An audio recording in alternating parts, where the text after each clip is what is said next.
Now please come to IFRS 15. What is IFRS 15? Revenue from contracts with customers. So this standard is a very comprehensive standard dealing with all types of revenues from contracts with customers. This standard will be applicable only if there is revenue, and revenue should be with respect to contract with customers. So you can have different types of business models nowadays, and to create a standard on revenue which encompasses now a large number of business model was a very challenging task. Before that there were two standards and some interpretations, like there was IAS 11, IAS 18. All those standards dealing with revenue merged over several guidance is now brought under one standard. So that is revenue recognition guidance. The standard, as I said, is very comprehensive in nature and covers all types of businesses. Very few businesses now you can say are not covered by this standard. Okay, and it gives a comprehensive guideline. Revenue recognition is a very important area in business. Right or a wrong treatment can seriously affect the top line, that is revenue. Example, you see, suppose you are a e-commerce company. You are an e-commerce company and you have provided a e-commerce platform. So vendors can display their products on this e-commerce platform. Customer can buy from this e-commerce platform. E-commerce will make payment to vendor after collecting the amount from the customer. So the customer pays 80 rupees, e-commerce reimburses 90 rupees to the vendor. What is that? 10 rupees? Their commission. Is it right? The question is, should this e-commerce company recognize a revenue of 100 or 10? Depends upon whether it is principal or agent. Depends on whether this e-commerce company is acting as a principal. What is principal, what is agent, we'll discuss a little later. But if it is an agent only, agent means you are not taking any risk. You have no inventory risk, no credit risk. You don't have any right to change the pricing also. Okay. In that case, you are an agent. Then you will only recognize the commission. Treat it like a commission. But many companies, what they do, even though they may be agent, in order to boost their top line, what they will do? Gross. Will it affect their net profit? No. If you write 100 rupees sales, then 90 rupees you will write cost. If you write 10 rupees commission, 0 cost. In both cases, your profit will be 10 rupees. But when you show 100 rupees as sales, and there are lakhs of such transactions in a year, your income which you are showing as 100 billion is actually 10 billion only. So 10 billion income you have inflated to 100 billion. How does it matter? Does this inflated revenue helps you? Yes. One, it increases the valuation of the company. It increases the valuation. Nowadays the valuation is driven by the revenue. It increases your brand value. You will advertise now in the market. we are a 100 billion revenue generating company. That sounds much better than if you say we are a 10 billion revenue generating company. Okay. So overall valuation goes up, the brand value of that entity goes up, remuneration package, if linked to revenue, if linked to revenue, will also go up. If you give salesman commission 2%, so instead of giving commission on 10 billion, now you will give commission on 100 billion. Many times in the companies, the directors get commission, MDs get commission on the performance of the company. So that is why now many companies were doing this exercise. Or suppose you are a aggregator company like Uber. So what do? You are just providing a platform where a driver and a passenger, they are using this platform. Driver gets a passenger, passenger gets the driver through this platform, technical platform. Now you will pay to driver 2000 rupees. Uber gets 200 rupees. Uber gets 200 rupees. Driver receives 1800 rupees. What should be the revenue of Uber? Now again one has to see whether it is principal or agent, and accordingly you can see again the revenue can jump by 10 times if you call Uber a principal, right? Or say for example Trivago.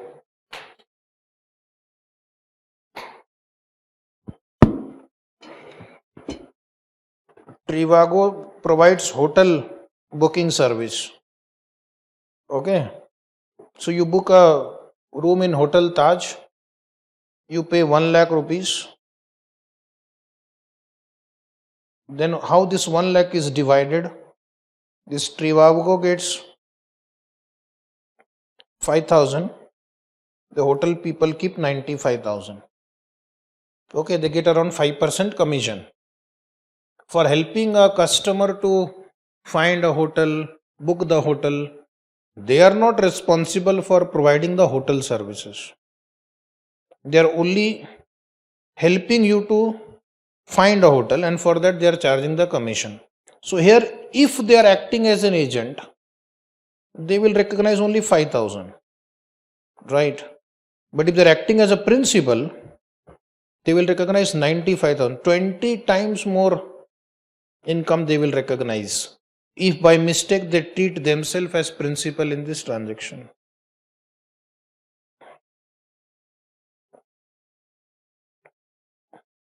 Company says buy a refrigerator, get a TV free. Okay, and they have charged 2 lakh rupees from the customer. To the customer you say whatever you want to say, but actually you have sold 2 products to the customer. So therefore you have to bifurcate this revenue between refrigerator and TV. You can't just boost the refrigerator revenue. You have to bifurcate. To the customer you say anything, but while recording the revenue you have to record it as revenue from refrigerator, revenue from TV. Car company, another interesting thing, charges you 20 lakh rupees for a car, and what they are doing, they are selling you a car, they are giving you warranty, they are giving you 6 free services. So how do you recognize this 20 lakh? Is it for car? Should we pass the entry bank account debit to revenue from sale of car 20 lakh, 20 lakh? This is what you have been doing for so many years. Yes or no? Even in your offices yesterday, the voucher that you checked, it was this only. Now you can't do that. Once this IFRS 15 becomes applicable, the standard says it is a multiple element contract. This contract has 3 performance obligation. You are charging for 3 separate performance: car, warranty, and free service. So how can you recognize entire 20 lakh in the first year? Warranty is for 5 years. So that revenue should be accounted over 5 years. 6 free services over 6 years. So that revenue should be accounted over 6-year period. So what you will have to do, you have to apportion it on the basis of their standalone prices. Customer says, I want only car, I don't want warranty, I don't want free service. How much will you charge? You say, then we will charge you only 12 lakh rupees. If I want a separate warranty for 5 years, then how much will you charge? 4 lakh. If I want free services, or if I want the same service which you provide in free services, whatever checking etc. that you do, how much will you charge for 6 services? If I only ask that I want to take services, 4 lakh. Oh, so what you'll have to do now? You have to divide this revenue into 3 parts. This you will recognize immediately. This you will recognize over 5-year period. This you will recognize over 6-year period. There may be some financing component also. Is it right? The customer says this 20 lakh I will pay you after or in 4 installments of 555 each. Now there will be one more issue here. If you are paying 20 lakh in 5555 installment, which means there is an interest also. So some portion of this 20 lakh will be treated as finance income also. Okay. This standard deals with all these kind of issues. Of course, at a lot of places, some degree of subjectivity may get involved. Like if a company may not give separate warranty or separate free services, then you have to estimate the standalone prices of this. Okay. And then apply the bifurcation. Some company sales like this also. First 50 products we will charge you 500 rupees. 51 to 100 we will charge you 490. 101 to 150 products we will charge you 480. 150 to 200 we will charge 470. Now there is a problem. How do we recognize revenue? Right? Problem will arise. Some of you can easily say, recognize like this only. But the standard says no. It is not as simple as you think it to be. We may have to take the expected price. We may have to take the expected price. Otherwise, in the first few months, you can inflate your revenue. You can enter into a tie-up with a customer. Next year, my public issue is coming up. So I will sell you at 5,000 rupees. You give me 5,000 and you buy another product. I will sell you at 250 rupees. Possible. Ultimately, the customer will think I have paid for 100 units, so much amount only. My average price is okay. But by giving such kind of deal, are you not boosting your revenue in the initial year? Yes.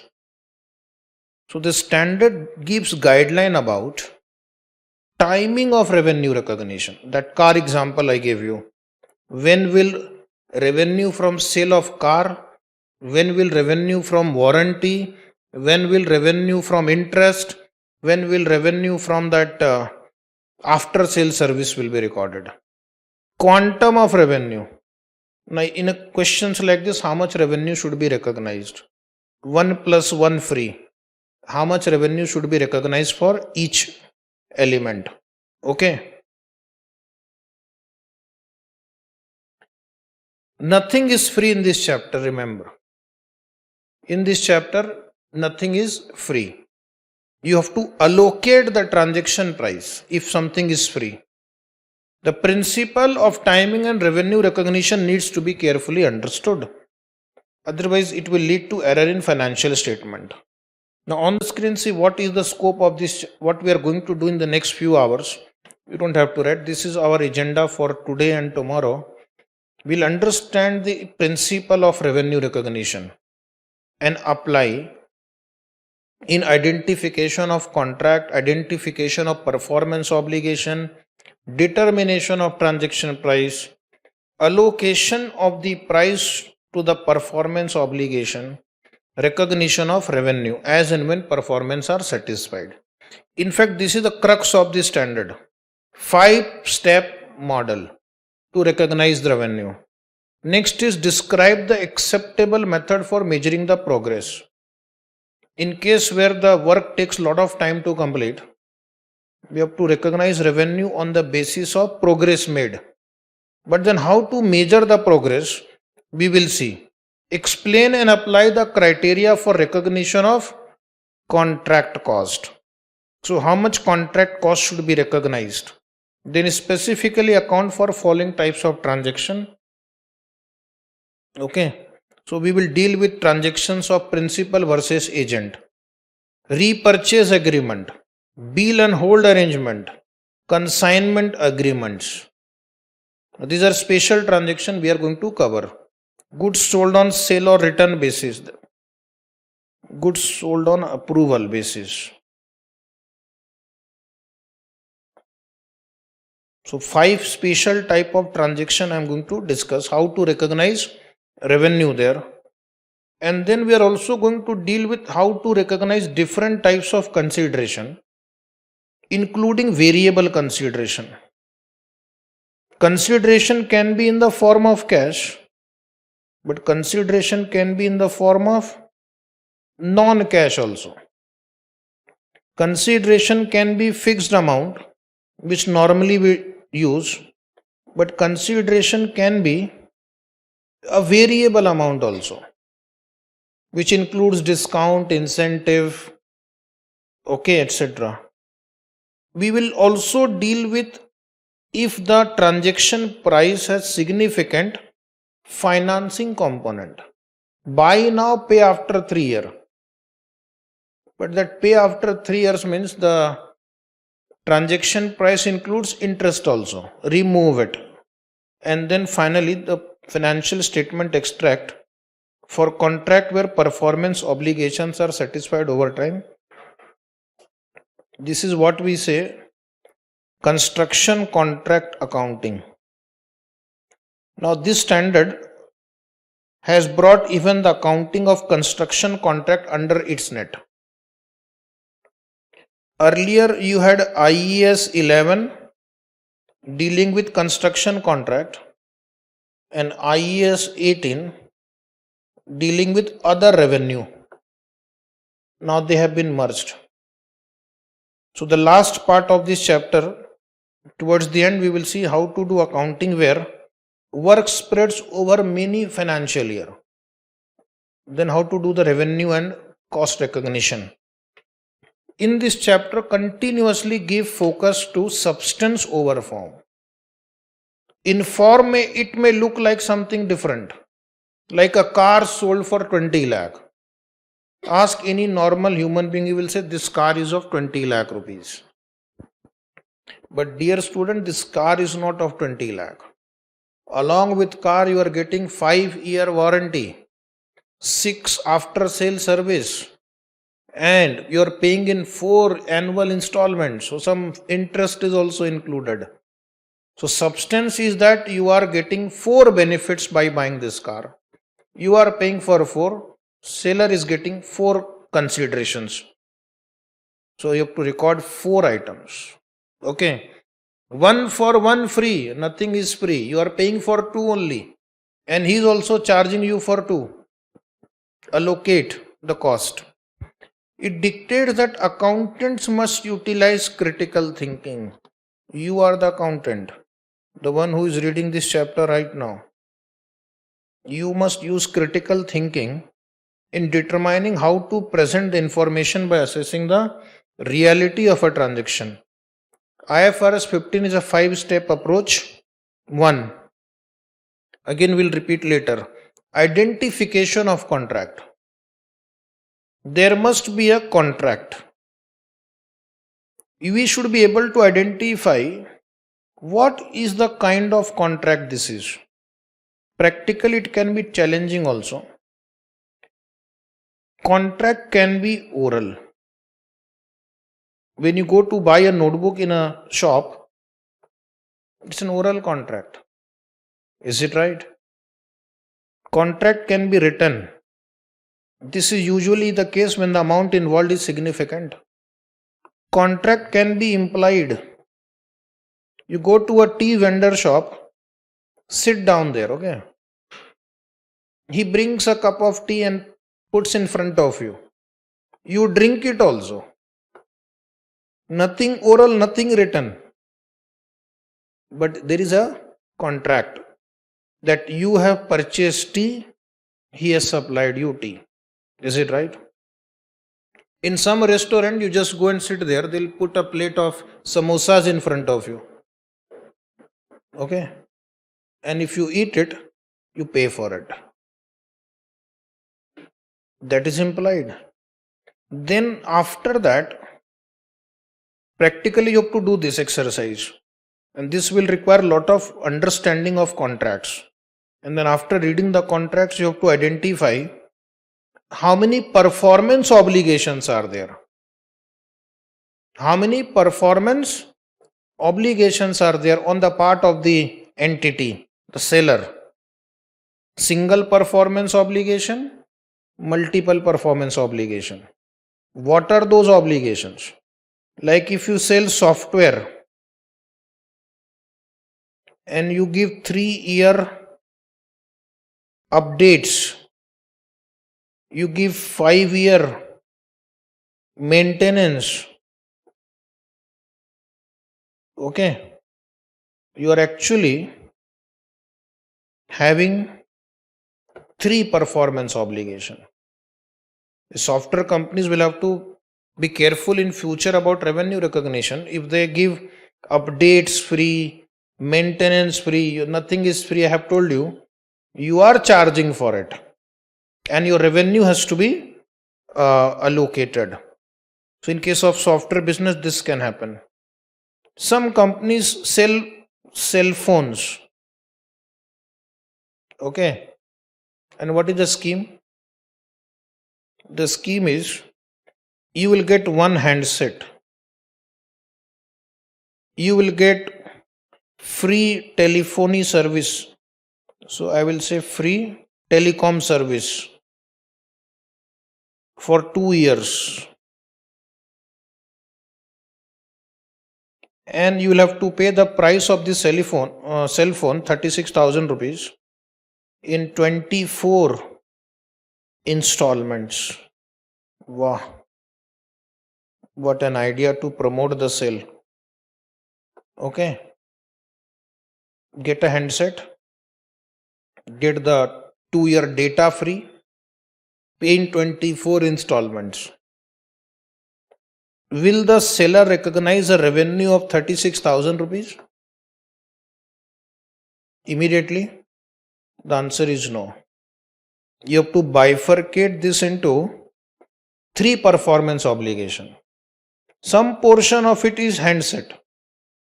Some portion is for free data service. And some portion of it includes interest also. Okay. So your life will become miserable in next few years. Because you have to handle this standard. And then those who can do this kind of allocation will be in great demand in the office and will get bonus also. only for bifurcating the transaction price over performance obligation, because it is complicated. It includes some discounting, etc. also. Then determine the transaction price. Step number 3, what is the transaction price? Price which the buyer has agreed to pay for the goods or service is transaction price. And then the next challenge would be mix point number 2 and 3. Transaction price will be allocated over the performance obligation. Car sold for 20 lakh. 20 lakh is transaction price. Allocate it over the car, the warranty, the after sale service, the finance income. And the next challenge would be determining the timing of revenue recognition. Revenue recognition will be recognized when the performance obligations are satisfied or as the performance obligations are satisfied. Now, what is the difference between when and as? When means point of time. When means point of time. And as means over a period of time. Revenue recognition can in this chapter be in 2 ways. Point of time. So if I sell the car sold, only car, that portion of revenue will be recognized at that point of time when the performance obligation is satisfied. But that warranty, that after sale service, in case of that mobile example, the revenue from data service will be recognized over a period of time. So tell me, how will I recognize revenue? If I have to take this IFRS batch for 3 months, will it be recognized on 1st January or will it be recognized over 3 months? One third, over a period of time. Because here the services are rendered over a period of time. So my performance obligations are over a period of time. But if I sell a book to you, IFRS book to you, I charge you 100 rupees, you give me 100 rupees and you take the book. When will revenue be recognized? When the obligations are satisfied. Immediately. That is at a point of time. After that long discussion on the basics only, now you have got the idea that this standard is not going to be a simple standard. What you have been learning from your 11th, 12th standard, college days, foundation, intermediate, all those things would change. Okay. In fact, it will be a big challenge for the teachers in future also to teach accounts. Now come to the definition, only 4 or 5 quickly. This standard name is revenue from contract with customer. So what is a contract? Contract is an agreement between 2 or more parties that you know. But there is one more thing that creates enforceable rights and obligations. That means both the parties have the right to demand performance and both the parties have the obligation to perform. That is contract. And in case if you don't perform, legal remedies are available. This standard deals with revenue from contract with customer. If the counterparty is not customer, then it is not revenue. Okay, let us say Tata Motors Limited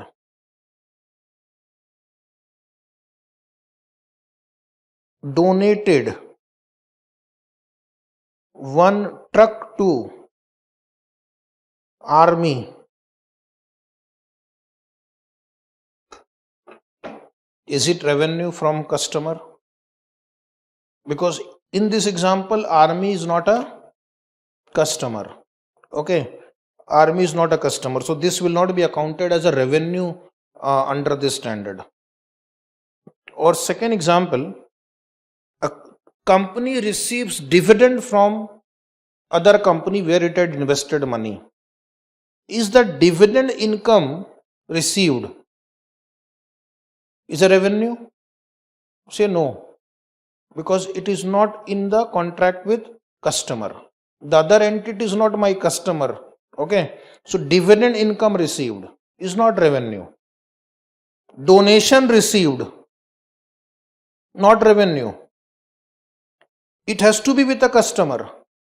A party that has contracted with the entity to obtain goods or service. Now you will say there is a goods or service truck. That are the output of the entity. That is also an output. In the ordinary activity in exchange for consideration. So what is missing in this example? Consideration. What is missing in that example of dividend?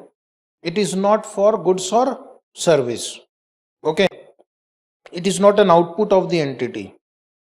So sometime one has to really see whether it will fall under the scope of the standard or not. And for that one has to see whether the counterparty is a customer. How do I check counterparties or customer? There must be a contract to obtain goods or service. And which type of goods or service? Those which are the output of the entity's ordinary activities. Okay. Now tell me whether a person is my customer or not. I sell this AC to him, air conditioner to him. Is he my customer as per this standard? The answer is no, because I am selling him something which is not my output in the ordinary activity. And suppose I give free of cost an IFRS book to a student. Is he my customer? Again the answer is no, because there is no consideration involved here. So just simply keep these points in mind. It must be a contractual arrangement. Contract is to sell goods or service which are produced in the normal course, ordinary course. That is the main activity, primary activity, major activity of the entity, and it should be for a consideration. Of course, consideration can be in cash or non-cash. Third, next definition is income. Now let me check your knowledge. Which is a broader term? Which is the correct diagram? This is total revenue, it includes income. This is income and it includes revenue. Which diagram is correct? Diagram A, diagram B. B is a correct diagram. Just to clarify, they have given this definition of income. This standard does not deal with income. This standard deals with revenue. Say for example of income which is not revenue. Profit on sale of PPE is an income, but it is not a revenue. Another example, increase in fair value of biological assets. Increase in fair value of biological asset. You have studied in that IS 41. When you bought a cow, it was 6 months old. At the end of it is 1.5 year old. So the fair value of a 1.5 year old cow is more than a 6 month old calf or cow. So this increases the value and we have recorded it as income but not as revenue. So what is revenue? Revenue is the increase in economic benefit during the accounting period. So profit on sale of PPE, increase in fair value of a biological asset which is in the form of inflow. Sale of PPE is inflow, or enhancement of asset. Increase in fair value of biological asset is enhancement of asset, or decrease of liability. This example I have not given, but suppose you have a foreign currency creditor, exchange rate goes down. The decrease in liability is a benefit to the organization, economic benefit, but that is not revenue. That results in an increase in equity. So the effect of all these transactions, profit on sale of PPE, increase in fair value of biological asset, decrease in liability due to change in exchange rate, will increase my equity figure, will increase my equity. But they are saying that it should be other than those relating to contribution from equity participant. That means share capital issued is not income. Okay. Other than that, other transaction which enhances equity is your income. Next is the definition of performance obligation. The standard says you have to identify performance obligation in the contract. Revenue is recognized as and when, or when the performance obligation is satisfied. So what you have to do when you are reading a question, or in the offices when you are reading a contract, to identify what are the promises you have made to the customer in the contract. I will do this. That is your performance obligation. So I am constructing a building, I am saying I will first do the land leveling, I will do the civil work, I will fit the electrical items, I will put the furniture, I will make a club, I will make a gym, I will make a swimming pool. This is all performance obligation. Is it right? A performance obligation is a promise in a contract with the customer to transfer to the customer either a good or service, that means just one single good, or a service, or a bundle of goods or service that is distinct. Sometimes we may give more than one goods or service together. Like for example, in case of a construction service, he gives many services together. Like he does the architect does the construction work also, he will do the leveling also, plumbing also. So sometimes it may include a bundle of goods or service that is distinct, or it may include a series of distinct goods or service that are substantially the same and have the same pattern of transfer to the customer. Like in case of say maintenance service, 1 year maintenance service you are providing. So every month you are providing maintenance service and you have the same pattern of transfer to the customer.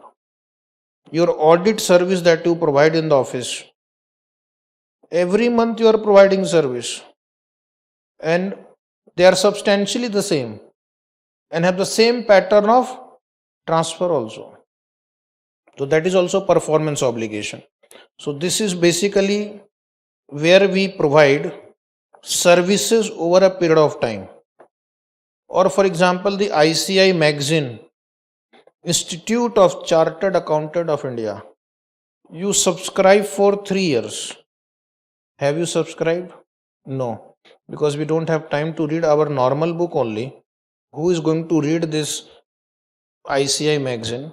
So what they will do, for 36 months, they are going to send you that ICAI magazine. Okay? Or a series of distinct goods or service that are substantially the same and have the same pattern of transfer to the customer. So that is my performance obligation. You pay 3-year subscription in advance. I'll send you one book every month. What is revenue? Revenue is income. This is income. And this is a type of income, that is revenue, arising in the course of entities' ordinary activities. All revenue are income. All revenues are income. All income, fill in the blanks, are not revenue. All income, why this pen is not working? Don't know. All income are not revenue. See this diagram? All revenue are income, but all income is not revenue. So income may include profit on sale of PPE, then foreign exchange gain, increase in fair value, decrease in liability. They are income, but they are not revenue. Okay, so that difference, the standard has made it clear. Focus of the standard is on revenue, not on other income. Now see, in your profit and loss statement, SOPL, what do we write? Do you remember the starting line? Revenue from operation. Second line, as an investor, which line you would focus on? Will you focus on this line or this line? Of course, this line. This is the main activity. You cannot depend on other income. You cannot depend on other income for judging the performance of the entity. This is what is helping you to understand the performance. And that is why the standard has made it clear in the first page only, in the starting paragraphs only. All revenues are income, but all income are not revenue. We are dealing with revenue in this chapter. Other income are not covered in the scope of the standard. So if you receive an interest income, dividend income, and if your activity is not related to earning interest and dividend, okay, you are a car manufacturing company, but you may have earned some interest or dividend, you are not covered by this standard. What is the scope of this standard? This standard is very wide. It covers all industries except few industry or few transactions it has not covered. Like for example, it does not cover leases. So leases will be covered by IAS 17 or IFRS 16.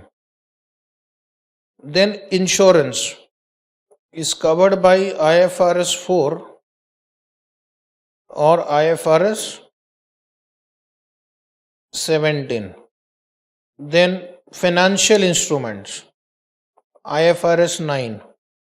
Because we have a special transaction, then it does not deal with subsidiary, associate, joint venture. Okay. And one more thing, point number E, tick mark. Non-monetary transaction, very important, you will get a question also on this.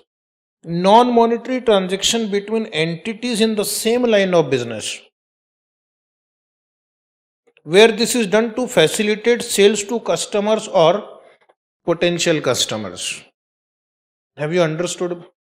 Non-monetary transaction between entities in the same line of business, when it is done to facilitate sales to customer or potential customer. Now this they had to exclude it. This is what many companies do to boost their revenue. On the screen, example number 1, question number 1, a TV channel. Now you have to see whether this will come under the scope of the standard or not. Only on the screen, a TV channel released an advertisement in a newspaper. A TV channel is a different medium. Newspaper is a different medium. Okay. Instead of paying for the same, the TV channel allowed the newspaper company a free advertisement spot, which was duly utilized by the newspaper company. So this is the TV channel. Okay. Which channel should I write? G News. And this is the newspaper, Times of India.